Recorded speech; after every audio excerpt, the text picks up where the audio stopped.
আমি শুরুতেই মাসুদ কামাল ভাই আপনার কাছে জানতে চাই, একদম শুরু থেকে আমরা সরকারকে যেভাবে দেখছি, এত অল্প সময় নির্বাচনী প্রতিশ্রুতি বাস্তবায়নের দিকে মনে হয় সর্বোচ্চ গুরুত্ব দিচ্ছে। দুটা বিষয়, একটা, সরকার কি আসলে কোনো হানিমুন পিরিয়ড কাটাচ্ছে বলে আপনার কাছে মনে হয়? এবং এক মাসে এখন পর্যন্ত যতটুকু তারা করেছে তাতে আপনি মূল্যায়নের জায়গা থেকে ঠিক 10-এ কত দেবেন এভাবে না বলি, আপনার মূল্যায়নে কিরকম? হানিমুন পিরিয়ড বলতে কোনো পিরিয়ড নাই, কিছু নাই।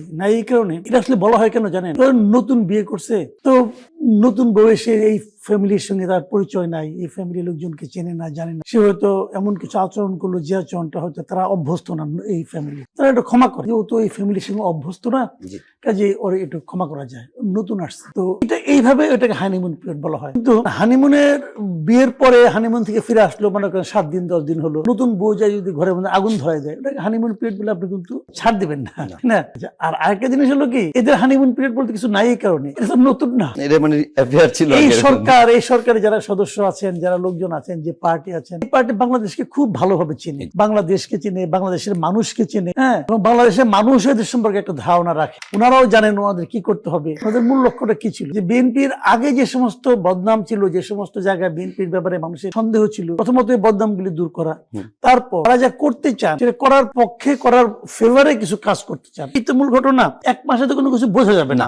আপনি মনে করেন একটা বিশাল আপনার একটা মানে খুব ভালো গুরুত্বপূর্ণ একটা বৃক্ষরোপণ করবে, এক মাসে তো বৃক্ষ গজাবেই না, হয়তো বা গজালে 2 ইঞ্চি হবে, ওই 2 ইঞ্চি বৃক্ষর ওই অঙ্কুর দেখা আপনি কিছুই বুঝবেন না কোন গাছের কি অঙ্কুর। কিন্তু আমার ব্যাপারটা হলো কি, যে তাদের মধ্যে সেই মানে আপনার প্রক্রিয়াটা আমরা লক্ষ্য করছি কিনা, ওনারা কাজটা শুরু করেছেন কিনা। যেমন ধরেন আপনি ফ্যামিলি কার্ড বলি, ফ্যামিলি কার্ড কতগুলি দিতে হবে? শেখ হাসিনা তো এই ফ্যামিলি কার্ড নামে অন্য নামে 4 লাখ দিয়েছিল না, 4 কোটি, পরে 1 কোটি করেছিল, হ্যাঁ বাড়াইছিল, বাড়াইলো। তাহলে আর ওনারা দিয়েছেন কত বলতো 37,000 তো 37,000 সঙ্গে তো ওটা তো বিরাট ডিফারেন্স। এখন কি আমি এটার সঙ্গে এখনই কম্পেয়ার করা শুরু করবো?